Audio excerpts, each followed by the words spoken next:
Hey, how's it going? This is Jesus with Modern Carpentry, and today we're going to go over a powder room remodel that we did.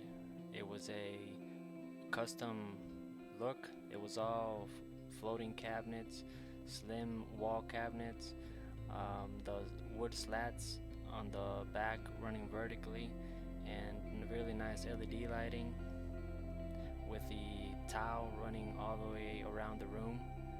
So it was a real nice project, to be honest. And let's get started.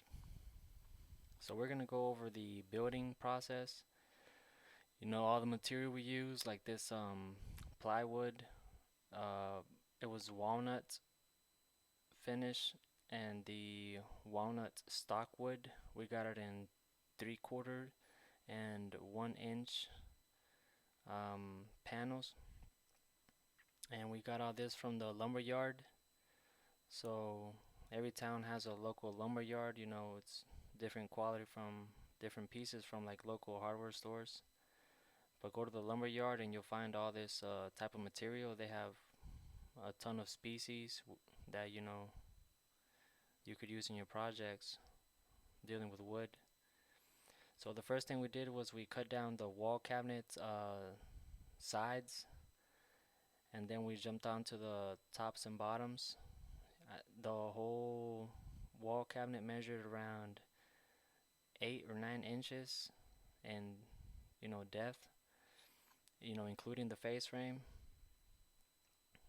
which I'll show you later on. It was made of the 3/4 hardwood that we originally purchased. Once we have it all laid out, I jumped on to cutting the floating vanity cabinet, pieces, and I used my chop saw because pieces were too long and they're kind of hard to cut them on the table saw. But once I did cut them down on the chop saw, I ran it on the table saw, and from there, just did fine detailing, like cutting down the edges just a bit, whatever the chop saw, cut, because it doesn't do the nicest cut overall. And as soon as I finished cutting all the carcass or box pieces, I started jumping to the face frames. Here I cut them all at 1.5, thick, and I basically cut down the whole board. It was about 10 feet long, you know, maybe 9 or 10 inches wide. So I got, I'd say, 3 or 4 good pieces, because sometimes they have knots in them or they're warped, and you really got to process them, correctly, like as far as, getting the right cuts, the right um, amount of sanding is needed as well. A lot of sanding is needed, a lot of sanding. So be prepared, if you're willing to invest in doing one of these custom projects. The raw wood, I guess the longest, part of it is the sanding. But once you have all your pieces cut out, we did that in, maybe within an hour or two, especially if you got some help. But it doesn't take long to get it together. But just be prepared to invest, a lot of your time in the sanding part. So we got them together by gluing them, with regular wood glue, smearing it around all the edges that will make contact. That helps, for longer, durability. And what we first do whenever we're putting something together is we nail it. We nail everything in place. Make sure it's holding upright. Make sure it looks right. Make sure we have the right measurements. Especially your openings. That was the first step is nailing everything together. And, remeasuring. Always, measure 2 or 3 times. Before you keep on cutting. That'll help you prevent a lot of mistakes and wasted material. But yeah, this is a wall cabinet that you're looking at. It's very slim, maybe 8 1/4. I don't have exact measurements because every custom cabinet that we make. It's unique depending on how high, the ceilings are, what goes around it. So it's kind of hard to keep a record of, specifically what size everything was, but I can tell you kind of what it was so that you could use it in your scenario. Maybe that'll help you, get it, to where you need to be. But then we started gluing the floating base vanity cabinet. For that, we just cut three pieces: the left side, the right side, and the bottom. The top would just be strips of hardwood and plywood, and the front would just be a hardwood face frame, just like building a regular, cabinet, custom cabinet.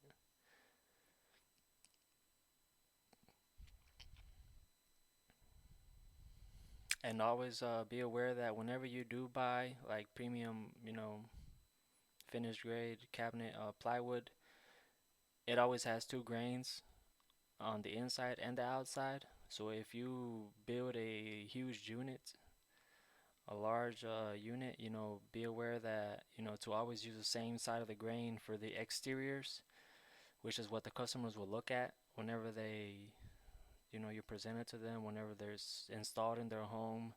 Every time they pass by it, if they notice that you use a different grain finish on a certain side and it's very visible, it's gonna annoy them, and they'll ask you to either change it, replace it, or cover it with a similar wood grain, either by using one of those peel-on, wood grain, like 3M glue sheets.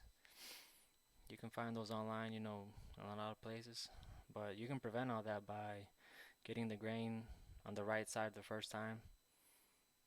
And I'll tell you that from experience. It's happened. And once we finished nailing them together, we started doing the pocket screws for the face frame.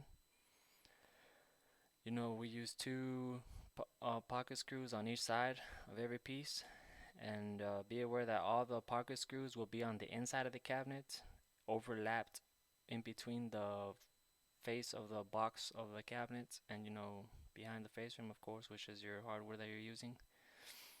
So it'll never be seen, is what I'm saying. It'll be covered all the way. You'll never see those pocket hole screws. So yeah, we did all the verticals, all the horizontals. Well, mostly just the horizontals. The verticals you try to keep them long, so you just do the screwing in between. It helps you, keep track of your measurements throughout the project. But yes, one thing I did not show here, which I will tell you now, is that whenever we did screw them together, we countersinked every screw, which was two screws, on every side.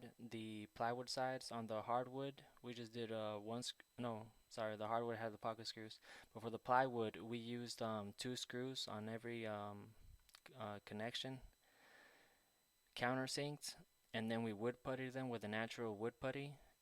And the way we got it to blend in more was we used some of the sawdust from the hardwood of the walnuts wood. So we smeared it on the wood filler putty once we filled in the holes of the screws, and they blended in really nice with the color, the finish. You'll see later on, once they were clear coated, the screw holes there, you can see the circle, but it's not a noticeable circle to where it catches your attention. You really have to look for it. It gets lost in the finish because it's the same color as a wood. So that's a helpful tip. Whenever using wood putties, if you use either too red, too dark, too lights, you'll be able to notice it, especially when you clear coat it. So using either screw hole covers that match your wood grain, or a little bit of sawdust from remaining hardwood cuts, that helps a lot. Here we were attaching the back panels. We glued it all the way around, and we attached the back panel with staples. They were 3/4 inch staples, because backboard was only 1/4 inch. It was also a walnut grain finish. So we use the 3/4 staples, and they bit in about 1/2 inch, especially with the glue setting in. The back of it, you're not gonna have no problems. But the reason why we added those additional hardwood pieces on the inside of the wall cabinets was to put in our screws whenever we attach to the wall.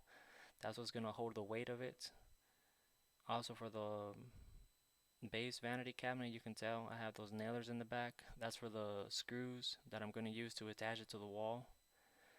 You don't want to just use your 1/4 inch backboard piece. Is very thin, it can break, it's not gonna hold any weight.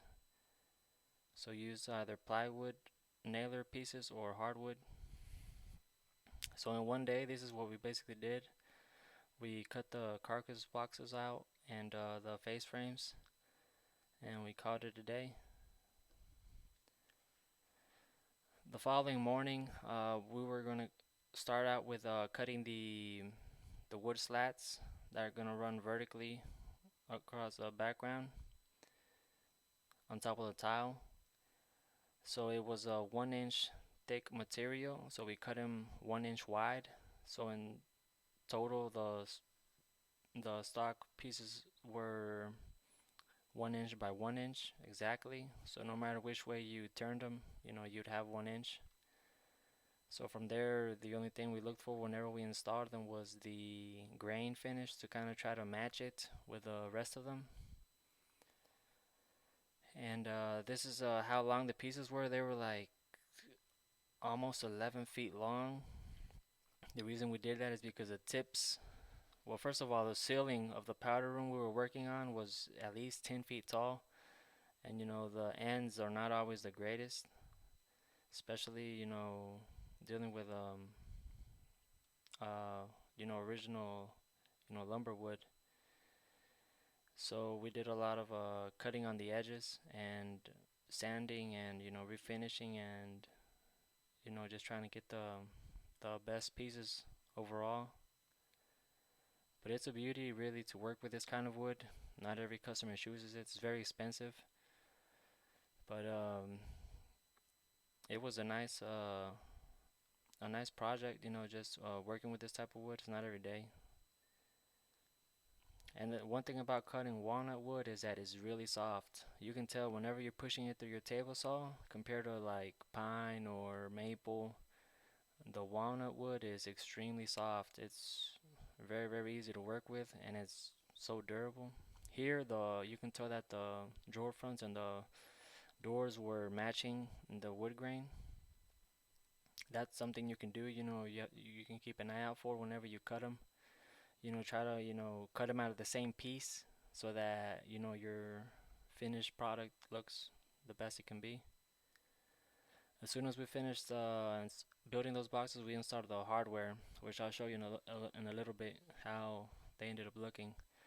And I started drilling into the tile exactly where I would place my anchors. You can tell I ran my tape all the way down to the grout line, because that's what I used, the grout line, to determine where the studs were. I could have done this before the room was tiled, but the tile guy, I didn't get in his way, and I forgot to do it, to be honest. But I always cheated, I guess. Wherever the cabinet is going to overlap, I use a grout line to use a small drill bits and find the stud, because I could find the first stud by telling where the electrical outlet was for the lights,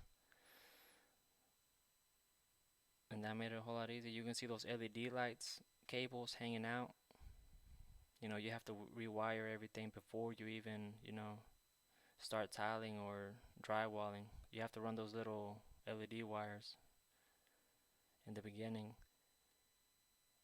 I mostly stick to most of the custom cabinet making versus the whole remodels, but we did this in collaboration with a previous partner, and it turned out to be a great experience. Just getting to do these modern projects with other people. You get to collaborate with your ideas, his ideas, because sometimes you get some designs, especially that LED lighting up there. It really lit up the room really nice.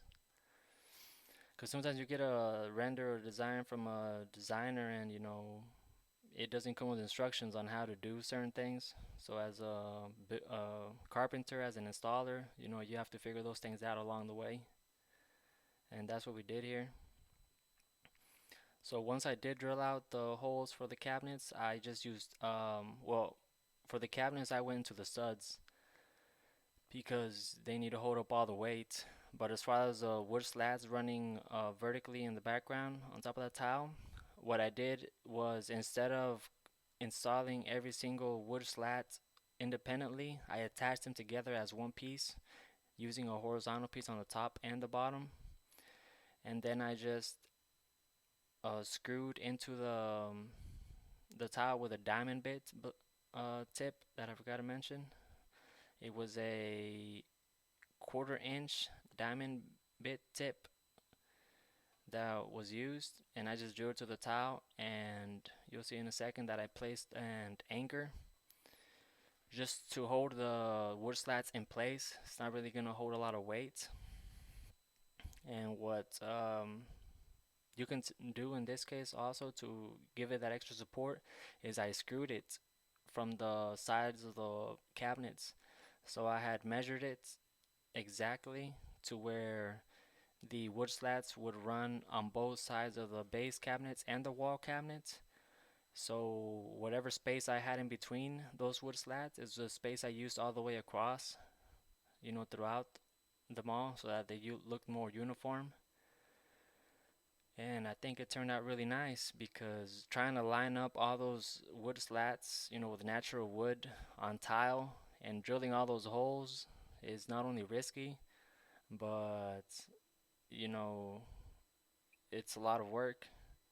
And it's not that I was cutting any corners, I just thought of a better way and not, make so many holes, really unnecessary holes, when you can get a very nice look just by creating one piece versus having, a bunch of individual pieces. Here it is right here. It almost looks like a curtain. You can see all the screw holes in the bottom that I used to screw the horizontal pieces on the bottom. I did the same on the top. And if you can tell in the middle, I did end up cutting like a little 1/4 inch channel across the middle to help keep them straight because they were warping a bit. But you can tell once I place the whole unit on the wall, that 1/4 inch middle support completely disappears, especially because of the darkness of the tile. And not only that, but the shadows. It really hides it really well. And that's something you don't see, especially now that the mirror is set.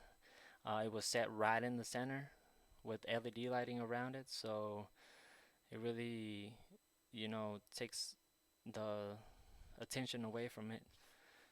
But overall, just the whole beauty of the whole bathroom, it really, takes your attention, you know, just looking at something different every day. This was done in a more traditional home, but for some really nice people, and they really loved it. I bet, I'm pretty sure that they had the nicest powder room in the whole subdivision. So I'm sure they'll show their friends and, they'll like it. So here's where I began to attach the wood slats across the top to bottom from the wall cabinet on the left wall on the inside. I used 1 1/4 inch screws on the top side and the bottom. And here again you can see the LED cable hanging out from the center right there for the mirror that's going to go up there. It's going to be attached with LED lighting as well. Oh yeah, I also forgot to mention that we did add shelving into the wall cabinet, and the shelving was regular plywood with a walnut tape edging. So we edge taped the fronts of them so that you couldn't see the plywood raw side, so you see a finished walnut finish on the front of the shelving. Not only that is one solution, but you could also cut a piece of hardwood and attach it to the front of the shelves. It just gives it a more robust look overall. And yeah, once we secured the wood slats onto the wall cabinet, you could tell, they were really gonna hold up just by the feel of it. And by the way, these guys that I was working with, they were in charge of clear coating the cabinets. So maybe you could tell now that the finish on the cabinets are a little bit shinier. That's because they did that clear coat that we were talking about. Right here, they were in between coats. I think they added one or two more because they still had the walls taped.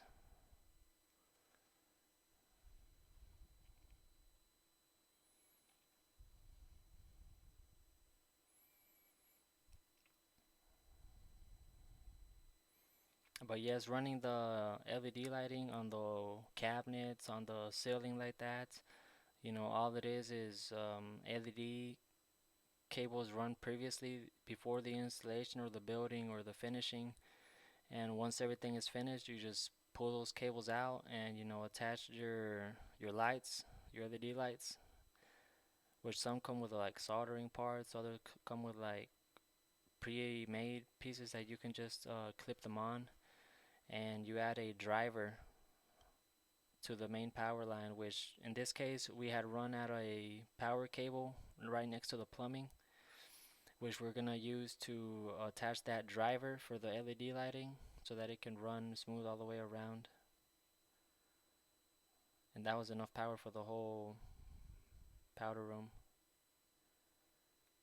Accidentally, we flipped the doors for the vanity cabinet were flipped upside down, so the grain didn't match, but we fixed it later on.